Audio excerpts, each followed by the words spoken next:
ভাইরা আমার, আজ দুঃখ ভারাক্রান্ত মন নিয়ে আপনাদের সামনে হাজির হয়েছি। আপনারা সবই জানেন এবং বোঝেন আমরা আমাদের জীবন দিয়ে চেষ্টা করেছি, কিন্তু দুঃখের বিষয় আজ ঢাকা, চট্টগ্রাম, খুলনা, রাজশাহী, রংপুরে আমার ভাইয়ের রক্তে রাজপথ রঞ্জিত হয়েছে। আজ বাংলার মানুষ মুক্তি চায়, বাংলার মানুষ বাঁচতে চায়, বাংলার মানুষ তার অধিকার চায়। কি অন্যায় করেছিলাম? নির্বাচনের পরে বাংলাদেশের মানুষ সম্পূর্ণভাবে আমাকে, আওয়ামী লীগকে ভোট দেন। আমাদের ন্যাশনাল অ্যাসেম্বলি বসবে, আমরা সেখানে শাসনতন্ত্র তৈরি করব এবং এই দেশকে আমরা গড়ে তুলব। এদেশের মানুষ অর্থনৈতিক, রাজনৈতিক, সাংস্কৃতিক মুক্তি পাবে। কিন্তু দুঃখের বিষয়, আজ দুঃখের সঙ্গে বলতে হয় 23 বছরের করুণ ইতিহাস, বাংলার অত্যাচারের, বাংলার মানুষের রক্তের ইতিহাস, 23 বছরের ইতিহাস, মুমূর্ষ নরনারীর আত্মনাদের ইতিহাস, বাংলার ইতিহাস, এদেশের মানুষের রক্ত দিয়ে রাজপথ অঙ্কিত করার ইতিহাস। 1952 সালে রক্ত দিয়েছি, 1954 সালে নির্বাচনে জয়লাভ করেও আমরা গলিতে বসতে পারি নাই। 1958 সালে আইয়ুব খান মার্শাল ল জারি করে 10 বছর পর্যন্ত আমাদের গোলাম করে রেখেছে। 1967 সালে 6 দফার আন্দোলনে 7ই জুনে আমার ছেলেদের গুলি করে হত্যা করা হয়েছে। 1969 আন্দোলনে আইয়ুব খানের পতন হওয়ার পরে যখন ইয়াহিয়া খান সাহেব সরকার নিলেন, তিনি বললেন দেশে শাসনতন্ত্র দেবেন, গণতন্ত্র দেবেন, আমরা মেনে নিলাম। তারপরে অনেক ইতিহাস হয়ে গেল, নির্বাচন হলো। আমি প্রেসিডেন্ট ইয়াহিয়া খান সাহেবের সঙ্গে দেখা করেছি। আমি শুধু বাংলার নয়, পাকিস্তানের মেজরিটি পার্টির নেতা হিসাবে তাকে অনুরোধ করলাম 15 ফেব্রুয়ারি তারিখে আপনি জাতীয় পরিষদে অধিবেশন দেন। তিনি আমার কথা রাখলেন না, তিনি রাখলেন ভুট্টো সাহেবের কথা। তিনি বললেন প্রথম সপ্তাহে মার্চ মাসে হবে। আমরা বললাম ঠিক আছে, আমরা অ্যাসেম্বলিতে বলবো। আমি বললাম অ্যাসেম্বলির মধ্যে আলোচনা করব। এমনকি আমি এ পর্যন্ত বললাম যদি কেউ ন্যায্য কথা বলে, আমরা সংখ্যায় বেশি হলেও একজন যদিও সে হয়, তার ন্যায্য কথা আমরা মেনে নেব। যারা ভুট্টো সাহেব এখানে এসেছিলেন, আলোচনা করলেন, বলে গেলেন যে আলোচনার দরজা বন্ধ না, আরো আলোচনা হবে। তারপরে অন্যান্য নেতৃবৃন্দের সঙ্গে আলাপ করলাম, আপনারা আসুন, বসুন, আমরা আলাপ করে শাসনতন্ত্র তৈরি করি। তিনি বললেন পশ্চিম পাকিস্তানের মেম্বাররা যদি এখানে আসে তাহলে কসাইখানা হবে অ্যাসেম্বলি। তিনি বললেন যে যাবে তাকে মেরে ফেলে দেওয়া হবে। যদি কেউ অ্যাসেম্বলিতে আসে তাহলে সোয়ার থেকে করাচি পর্যন্ত দোকান জোর করে বন্ধ করা হবে। আমি বললাম অ্যাসেম্বলি চলবে। তারপরে হঠাৎ 1 তারিখে অ্যাসেম্বলি বন্ধ করে দেওয়া হলো। ইয়াহিয়া খান সাহেব প্রেসিডেন্ট হিসাবে অ্যাসেম্বলি ডেকেছিলেন। আমি বললাম যে আমি যাব। ভুট্টো সাহেব বললেন তিনি যাবেন না। 35 জন সদস্য পশ্চিম পাকিস্তানের থেকে এখানে আসলেন। তারপরে হঠাৎ বন্ধ করে দেওয়া হলো। দোষ দেওয়া হলো বাংলার মানুষকে, দোষ দেওয়া হলো আমাকে। বন্ধ করে দেওয়ার পরে দেশের মানুষ প্রতিবাদ মুখর হয়ে উঠল। আমি বললাম শান্তিপূর্ণভাবে আপনারা হরতাল পালন করেন। আমি বললাম আপনারা কল কারখানা সবকিছু বন্ধ করে দেন। জনগণ সাড়া দিল, আপন ইচ্ছায় জনগণ রাস্তায় বেরিয়ে পড়ল। তারা শান্তিপূর্ণভাবে সংগ্রাম চালিয়ে যাওয়ার জন্য স্থির প্রতিজ্ঞাবদ্ধ হল। কি পেলাম আমরা? যে আমার পয়সা দিয়ে অস্ত্র কিনেছি বহিঃশত্রু আক্রমণ থেকে দেশকে রক্ষা করার জন্য, আজ সেই অস্ত্র ব্যবহার হচ্ছে আমার দেশের গরিব দুঃখী নিরস্ত্র মানুষের বিরুদ্ধে। তার বুকের উপরে হচ্ছে গুলি। আমরা পাকিস্তানের সংখ্যাগুরু, আমরা বাঙালিরা যখনই ক্ষমতায় যাওয়ার চেষ্টা করেছি তখনই তারা আমাদের উপরে ঝাঁপিয়ে পড়েছেন। দেখা হয় তাকে আমি বলেছিলাম জনাব ইয়াহিয়া খান সাহেব, আপনি পাকিস্তানের প্রেসিডেন্ট, দেখে যান কিভাবে আমার গরিবের উপরে, আমার বাংলার মানুষের বুকের উপরে গুলি করা হয়েছে। কি করে আমার মায়ের কোল খালি করা হয়েছে, কি করে মানুষকে হত্যা করা হয়েছে, আপনি আসুন, দেখুন, বিচার করুন। উনি বললেন, আমি নাকি স্বীকার করি তারিখে রাউন্ড টেবল কনফারেন্স হবে। আমি তো অনেক আগে বলেছি কিসের আসতেছি, তার সঙ্গে বলবো, যারা আমার মানুষের বুকে রক্ত দিয়েছে তাদের সঙ্গে বলবো। হঠাৎ আমার সঙ্গে পরামর্শ না করে 5 ঘন্টা গোপনে বৈঠক করে যে বক্তৃতা তিনি করেছেন, সমস্ত দোষ তিনি আমার উপরে দিয়েছেন, বাংলার মানুষের উপরে দিয়েছেন। আমার 25 তারিখে অ্যাসেম্বলি কল করেছে, রক্তের দাগ শুকায় নাই। আমি 10 তারিখে বলে দিয়েছি যে ওই শহীদের রক্তের উপর যে পাড়া দিয়ে আরটিসিতে মুজিবুর রহমান যোগদান করতে পারে না। অ্যাসেম্বলি কল করেছেন, আমার দাবি মানতে হবে, প্রথম সামরিক আইন মার্শাল ল উদ্ধ করতে হবে, সমস্ত সামরিক বাহিনীর লোকদের ব্যারাকে ফেরত দিতে হবে, যেভাবে হত্যা করা হয়েছে তার তদন্ত করতে হবে, আর জনগণের প্রতিনিধির কাছে ক্ষমতা হস্তান্তর করতে হবে। তারপরে বিবেচনা করে দেখব আমরা অ্যাসেম্বলিতে বসতে পারবো কি পারবো না। এর পূর্বে অ্যাসেম্বলিতে বসতে আমরা পারি না। আমি প্রধানমন্ত্রিত্ব চাই না, আমরা দেশের মানুষের অধিকার চাই।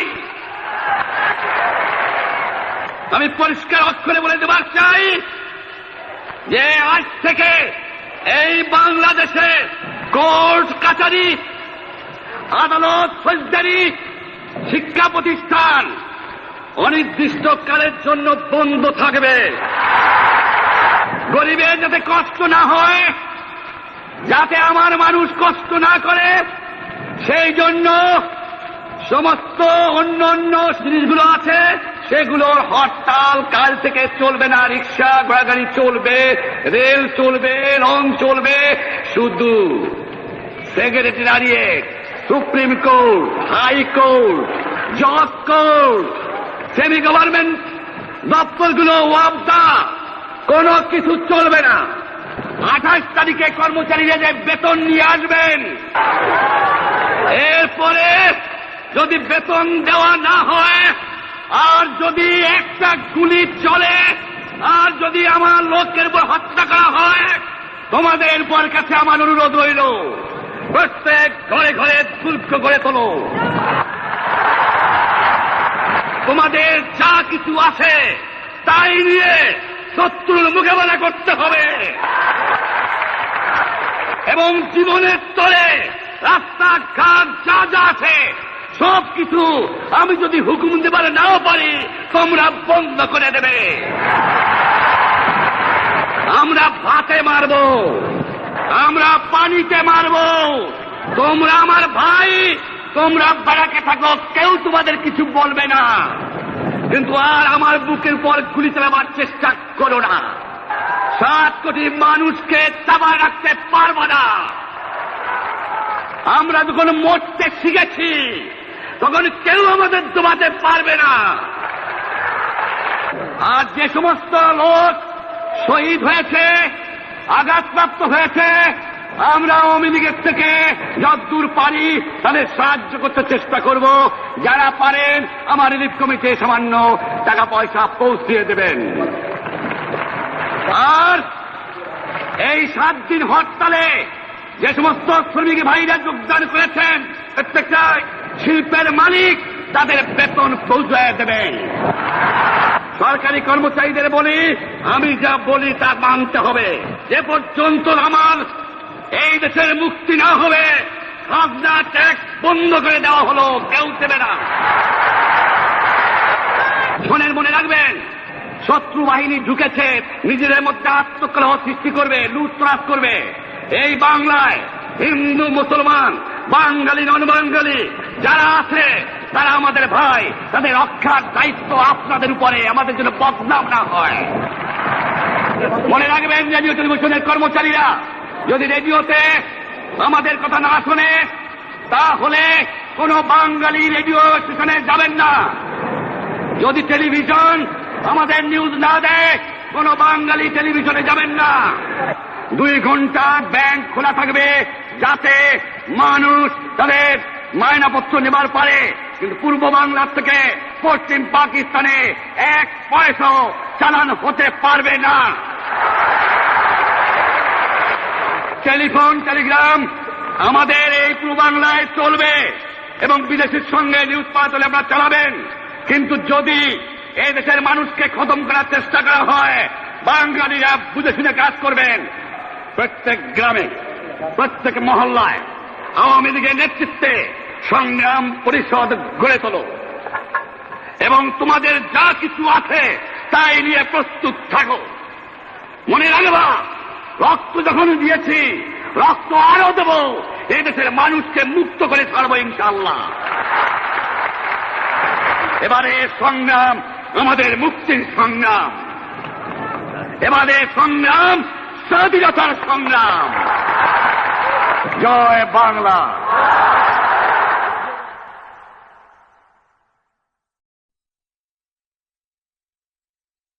ভাইরা আমার, আজ দুঃখ ভারাক্রান্ত মন নিয়ে আপনাদের সামনে হাজির হয়েছি।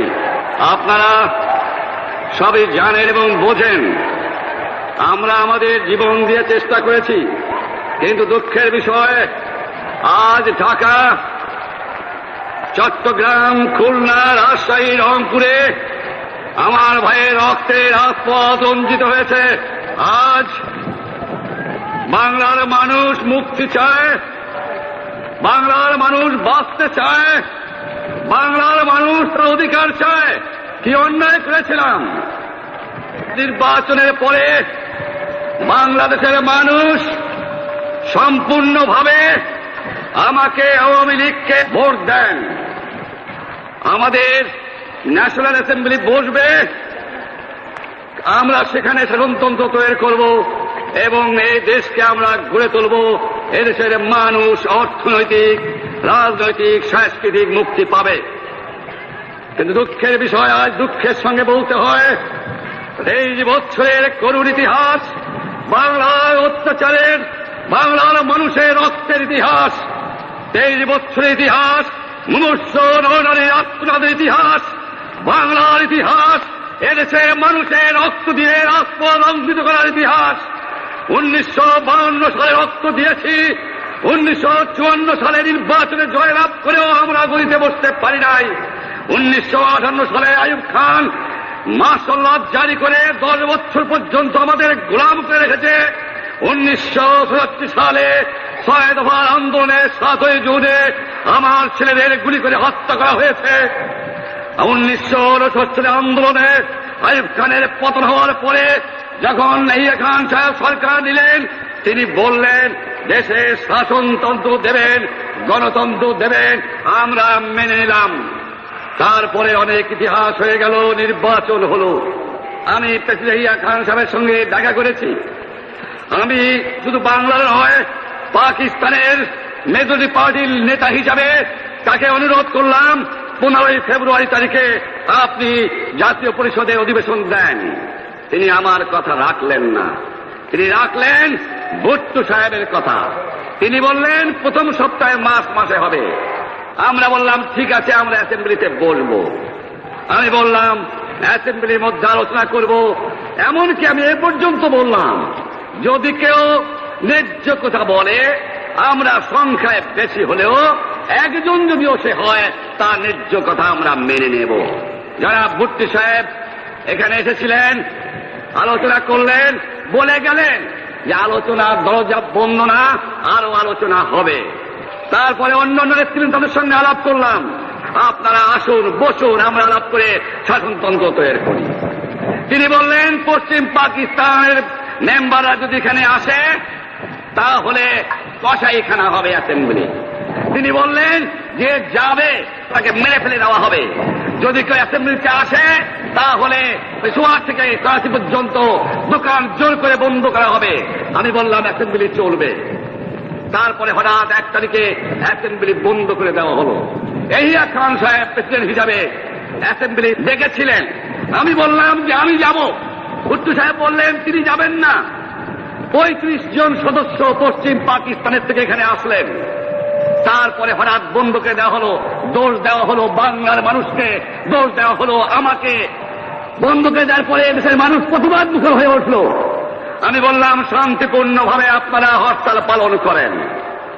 আমি বললাম আপনারা কল কারখানা সবকিছু বন্ধ করে দেন। জনগণ সাড়া দিল, আপন ইচ্ছায় জনগণ রাস্তায় বেরিয়ে পড়ল। তারা শান্তিপূর্ণভাবে সংগ্রাম চালিয়ে যাওয়ার জন্য স্থির প্রতিজ্ঞবদ্ধ হল। কি পেলাম আমরা? যে আমার পয়সা দিয়ে অস্ত্র কিনেছি বহিঃশত্রু আক্রমণ থেকে দেশকে রক্ষা করার জন্য, আজ সেই অস্ত্র ব্যবহার হচ্ছে আমার দেশের গরিব দুঃখী নিরস্ত্র মানুষের মধ্যে, তার বুকের উপরে হচ্ছে গুলি। আমরা পাকিস্তানের সংখ্যাগুরু, আমরা বাঙালিরা যখনই ক্ষমতায় যাওয়ার চেষ্টা করেছি তখনই তারা আমাদের উপরে ঝাঁপিয়ে পড়েছেন। দেখা হয় তাকে আমি বলেছিলাম, জনাব ইয়াহিয়া খান সাহেব, আপনি পাকিস্তানের প্রেসিডেন্ট, দেখে যান কিভাবে আমার গরিবের উপরে, আমার বাংলার মানুষের বুকের উপরে গুলি করা হয়েছে, কি করে আমার মায়ের কোল খালি করা হয়েছে, কি করে মানুষকে হত্যা করা হয়েছে। আপনি আসুন, দেখুন, বিচার করুন। উনি বললেন আমি নাকি স্বীকার করি তারিখে রাউন্ড টেবল কনফারেন্স হবে। আমি তো অনেক আগে বলেছি কিসের আসতেছি, তার সঙ্গে বলবো, যারা আমার মানুষের বুকে রক্ত দিয়েছে তাদের সঙ্গে বলবো। হঠাৎ আমার সঙ্গে পরামর্শ না করে 5 ঘন্টা গোপনে বৈঠক করে যে বক্তৃতা তিনি করেছেন, সমস্ত দোষ তিনি আমার উপরে দিয়েছেন, বাংলার মানুষের উপরে দিয়েছেন। আমার 25 তারিখে অ্যাসেম্বলি কল করেছে, রক্তের দাগ শুকায় নাই। আমি 10 তারিখে বলে দিয়েছি যে ওই শহীদের রক্তের উপর দিয়ে পাড়া দিয়ে আরটিসিতে মুজিবুর রহমান যোগদান করতে পারে না। অ্যাসেম্বলি কল করেছেন, আমার দাবি মানতে হবে, প্রথম সামরিক আইন মার্শাল ল উদ্ধ করতে হবে, সমস্ত সামরিক বাহিনীর লোকদের বেড়াকে ফেরত দিতে হবে, যেভাবে হত্যা করা হয়েছে তার তদন্ত করতে হবে, আর জনগণের প্রতিনিধির কাছে ক্ষমতা হস্তান্তর করতে হবে। তারপরে বিবেচনা করে দেখব আমরা অ্যাসেম্বলিতে বসতে পারবো কি পারবো না। এর পূর্বে অ্যাসেম্বলিতে বসতে আমরা পারি না। আমি প্রধানমন্ত্রিত্ব চাই না, আমরা দেশের মানুষের অধিকার চাই। আমি পরিষ্কার অক্ষরে বলে দেবার চাই যে আজ থেকে এই বাংলাদেশে কোর্ট কাছারি, আদালত, ফৌজদারি, শিক্ষা প্রতিষ্ঠান অনির্দিষ্টকালের জন্য বন্ধ থাকবে। গরিবের যাতে কষ্ট না হয়, যাতে আমার মানুষ কষ্ট না করে, সেই জন্য সমস্ত অন্য জিনিসগুলো আছে সেগুলোর হরতাল কাল থেকে চলবে না। রিক্সা ঘোড়াগাড়ি চলবে, রেল চলবে, লং চলবে, শুধু secretariat, supreme court, high court, জজ কোর্ট, সেমি গভর্নমেন্ট দপ্তরগুলো ওয়াবদা, কোনো কিছু চলবে না। 28 তারিখে কর্মচারীরা যে বেতন নিয়ে আসবেন, এরপরে যদি বেতন দেওয়া না হয়, আর যদি একটা গুলি চলে, আর যদি আমার লোকের উপর হত্যা করা হয়, তোমাদের উপর কাছে আমার অনুরোধ রইল, প্রত্যেক ঘরে ঘরে দুর্গ করে তোলো। তোমাদের যা কিছু আছে তাই নিয়ে শত্রুর মোকাবেলা করতে হবে, এবং জীবনের তরে রাস্তাঘাট যা যা আছে সবকিছু আমি যদি হুকুম দেবার নাও পারি তোমরা বন্ধ করে দেবে। আমরা ভাতে মারব, আমরা পানিতে মারব, তোমরা আমার ভাই, তোমরা বাড়াকে থাকো, কেউ তোমাদের কিছু বলবে না, কিন্তু আর আমার বুকের পর গুলি চালাবার চেষ্টা করো না। 7 কোটি মানুষকে চাপায় রাখতে পারবো না। আমরা যখন মরতে শিখেছি তখন কেউ আমাদের দমাতে পারবে না। আর যে সমস্ত লোক শহীদ হয়েছে, আঘাতপ্রাপ্ত হয়েছে। আমরা আওয়ামী লীগের থেকে যতদূর পারি তাদের সাহায্য করতে চেষ্টা করব। যারা পারেন আমার রিলিফ কমিটি সামান্য টাকা পয়সা পৌঁছিয়ে দেবেন। আর এই 7 দিন হরতালে যে সমস্ত শ্রমিক ভাইরা যোগদান করেছেন, প্রত্যেকটা শিল্পের মালিক তাদের বেতন পৌঁছায় দেবেন। সরকারি কর্মচারীদের বলি, আমি যা বলি তা মানতে হবে। যে পর্যন্ত আমার এই দেশের মুক্তি না হবে, খাজনা ট্যাক্স বন্ধ করে দেওয়া হলো, কেউ দেবে না। শোনেন, মনে রাখবেন, শত্রু বাহিনী ঢুকেছে, নিজেদের মধ্যে আত্মকলহ সৃষ্টি করবে, লুটতরাজ করবে। এই বাংলায় হিন্দু মুসলমান, বাঙালি নন বাঙালি যারা আছে তারা আমাদের ভাই, তাদের রক্ষার দায়িত্ব আপনাদের উপরে, আমাদের জন্য বদনাম না হয়। মনে রাখবেন, রেডিও টেলিভিশনের কর্মচারীরা যদি রেডিওতে আমাদের কথা না শোনে, তাহলে কোন বাঙালি রেডিও স্টেশনে যাবেন না। যদি টেলিভিশন আমাদের নিউজ না দেয়, কোন বাঙালি টেলিভিশনে যাবেন না। 2 ঘন্টা ব্যাংক খোলা থাকবে, যাতে মানুষ তাদের মায়নাপত্র নেবার পারে। কিন্তু পূর্ব বাংলার থেকে পশ্চিম পাকিস্তানে 1 পয়সাও চালান হতে পারবে না। টেলিফোন টেলিগ্রাম আমাদের এই পূর্ব বাংলায় চলবে এবং বিদেশের সঙ্গে নিউজ পাঠালে আপনারা চালাবেন। কিন্তু যদি এই দেশের মানুষকে খতম করার চেষ্টা করা হয়, বাঙালিরা বুঝে শুনে কাজ করবেন। প্রত্যেক গ্রামে, প্রত্যেক মহল্লায় আওয়ামী লীগের নেতৃত্বে সংগ্রাম পরিষদ গড়ে তোলো এবং তোমাদের যা কিছু আছে তাই নিয়ে প্রস্তুত থাকো। মনে রাখবা, রক্ত যখন দিয়েছি, রক্ত আরো দেব। এই দেশের মানুষকে মুক্ত করে ছাড়বো ইনশাআল্লাহ। এবারে সংগ্রাম আমাদের মুক্তির সংগ্রাম, এবারে সংগ্রাম স্বাধীনতার সংগ্রাম। জয় বাংলা।